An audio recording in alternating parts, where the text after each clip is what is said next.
What's up, everyone? I am Ernest of the Dove Report. Let's talk New York Mets draft recap, immediate reactions. I'll try to give some information, my thoughts, reactions, the entire system. I'm going every single draft pick during this video, hopefully not to take too much time, but I want to get into the stuff.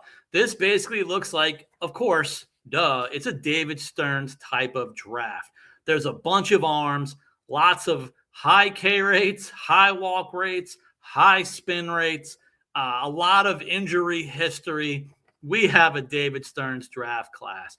There might be, at least on the position player side, we're going lots of raw power, ability to get on base, and some questions about chase rates, hitting the breaking ball. Maybe they need to do something like the Pedro Serranos of Major League.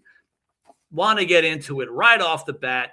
That first round pick, Carson Wiggins, is an interesting selection. He's had an extremely limited college baseball pitching career, did not even pitch in 2026, and yet he's a first round pick. Again, like my video, why? Well, when you throw 98 to 100 plus, that's the potential. That's what you're drafting.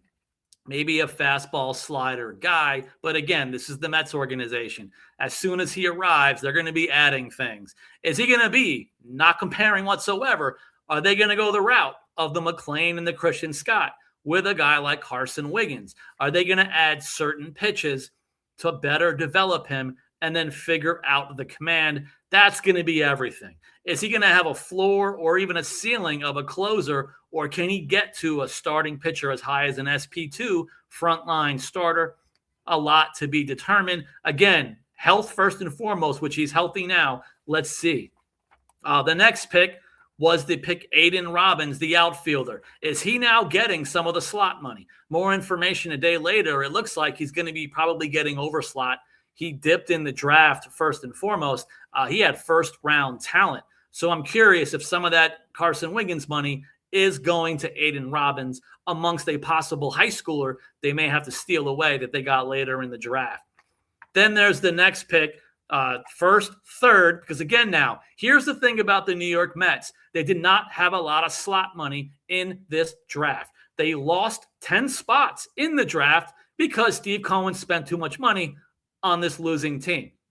So they lost 10 spots, which obviously includes slot money. Then you lose a second round pick for signing Bo Bichette, which didn't work out for the first 2 months. Hey, I guess it's working now if that means something to you guys. The fourth round pick, again, like I've talked about, the lefty Shane Sadeo, who also missed a full season, but he did come back and pitch this season, the lefty. He's an interesting guy. Can he be one of those innings-eating type of pitchers now in the system? You always need lefties one way or another. Is he a full-time bona fide back-end starter? Is he a long man? Do they want to have him as maybe a relief guy? That's going to be determined the next couple of years. Then they went Florida Gator, Luke McNeely, one of those many guys that Stearns loves in the fifth round. He gets it up to 99 miles an hour, really good spin rate. But again, hey, what are we going to do? Was he more of a pen arm in college? Is this going to be another Christian Scott type situation where more of a reliever, long man type guy in college shows up in pro ball and they stretch him out as a starter? Then you have sixth round pick, Alex Petrovich. I just want this guy to succeed because of his last name and the NBA stuff. No, I don't know if there's a relation. I'm just reading the name in my 48 hours of notice. Looks to be a low 90s command pitcher. So can he move up the system as more of a command guy, as an innings-eating guy? He's more low 90s. Maybe he can get to 95, 96. Let's see. Changer, sweeper, cutter. The Mets love their cutters, so they'll probably definitely work and adjust things with this exact arsenal. Maybe see if they add a pitch, see what happens with Alex Petrovich. But again, with command, this is a guy that can move up the system and succeed. Then you have, all pitching. The Mets went dominant pitching. I joked they should draft 20 pitchers. They probably drafted about 16 of them in this draft, by the way. Seventh round, Aiden Keenan. Another surprise, goes up to 99 miles an hour, sweeper, cutter, changeup. Oh, by the way, walk issues. I'm totally shocked if I were you guys. But I mean, that's what the Mets are doing. They're going high octane, high walk rate, high K rate, high spin rate. Can they develop these guys? Because again, if it works out, they turn into above average players. The Mets are looking to hit more home runs than they've usually been doing now in recent years. 8th round, Landon Koenig. He's a huge guy, 6'6", 245, goes about 95, 96, can maybe top 98 with a slider and splitter. Looks like he could be more of a reliever day one. But again, it's one of those huge arms. See what kind of spin rate he has, what the pitching lab's going to do. And then now we're going forward. 9th round, finally a position player, Ryan Taman. College bat, punishes fastballs. Here we go. Maybe there's some concerns now for chase rate. And the K is going up a little bit, I believe, in his final college season. It's going to be interesting to see how a guy like this develops and how good of a catcher he's going to be. Because we could always use catchers in the system, as we've been seeing, obviously. 10th round pick, Nate Isler, another huge guy, another 6'6" guy, 235 pounds, gets to about 96 miles an hour. Curveball, slider, looks like a splitter. Again, guys like this that are huge, Mets are going to mess around with it, play around with some of the pitches. I want to see how he develops. They went outfielder. Again, this is pretty much a pitcher outfielder draft with a couple of catchers thrown in. Cuyo Aloy. This is one of those Stearns type guys now, a power profile, not a huge average guy, not a huge bat to ball guy, but he hit an absolute nuke in college ball. They highlighted a 469-foot bomb that he hit in college. So that's the raw power part. Obviously, I'm sure the question is, he could be good defensively. How's he going to hit for average going up the levels? Then you have 12th round pick, AJ Credell, another guy who's 6'4", low 90s guy, can maybe get it to 96, changeup, sweeper, curveball. Wouldn't be shocked if he ends up with a cutter like everybody else in the Mets organization. Maybe some version of 4-seam, 2-seam. It's the Mets way. See how he develops. But again, he's even mentioned by some analysts as a project arm. So AJ Credell might be one of those guys. You may have to wait a few years, see how he truly develops with different things led by the coaching staff. Finally went high school in the 13th round. Jacob Madrid, high school, above average, even at a young age, above average, elite defensive player with a very strong arm behind the plate with power potential. But again, this is a guy who did not even put up video game numbers in high school, batting average wise. So it looks like some of the analysts right off the bat, power potential, major league defensive catcher. Can he hit enough to reach the major leagues? That would be the question. But of course, first and foremost, high school kid. I believe he has a strong college commitment.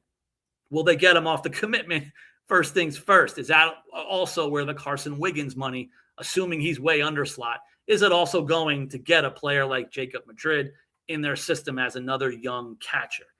Then you have the guy, Zach Crotchfeld, the lefty. 67 innings, 81 Ks in college, 3.49 ERA. Looks like another low 90s guy, but they can have him top out up to 97. Change up, curveball, maybe another splitter. He was ranked higher than he was drafted. So the Mets did get a guy more higher ranked than the spot. Let's see what kind of project arm he will be. Further down the list, we have Dustin Higgins in the 15th round. Dustin Higgins Jr., 6'1". This is a D2 player. So good overall stats, 39 in the third innings, 57 Ks. Another one of those guys they label as low 90s, but can get it all the way up to 97 with spin rate. That's the David Stearns way. So obviously they just want to work with the spin rate first and foremost. 16th round, the right-handed pitcher, Gavin Guidry, who, guess what, missed all of 2025 to an injury, just like their 4th round pick, Sadeo. But he did pitch in 2026. It looks like it was kind of limited, more of a reliever role. Do the Mets push another guy like this into starting pitcher mode in pro ball? Maybe that's something to watch out for as well, but that's also up to the arsenal that they start to teach him. 17th round, Cooper Dissett. He's the 3rd player that they drafted from Arkansas. That's pretty interesting by the Mets. Gets it to about 95, cutter, curveball. Again, another spin rate arm selected by the Mets. 18th round, they went high school Outfielder Marcus Ward, who looks to be one of those plus runners, who's more of a line drive bat, spray ball hitter, and a very solid to above average glove. Again, this is a high school player. Don't know a lot about him, about things like commitments, how strong they are.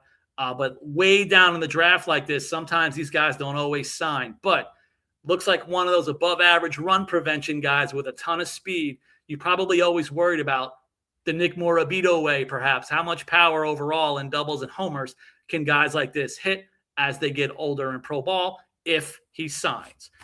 Then the final two picks, outfielder John Smith III, who, by the way, David Stern's pick, raw power guy, bat speed guy, looks like an above-average runner and raw athlete himself. Again, the Mets love athletes.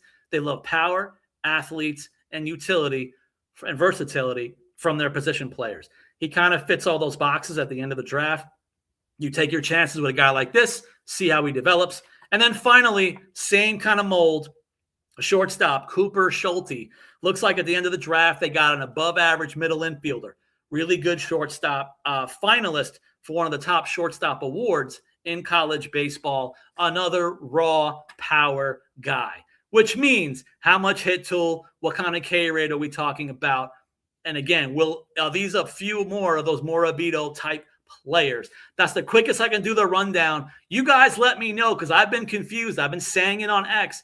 I'm confused. I know there's fans who hate this draft, and there's other fans who love the draft because of the research they've been immediately doing on the things like spin rate, the guys who are mostly topping 99, a lot of the draft picks. What are your guys' thoughts? Let me know in the comments. Am I crazy? Is this a great draft? Starting off that first round pick, it's interesting. Guys, let me know.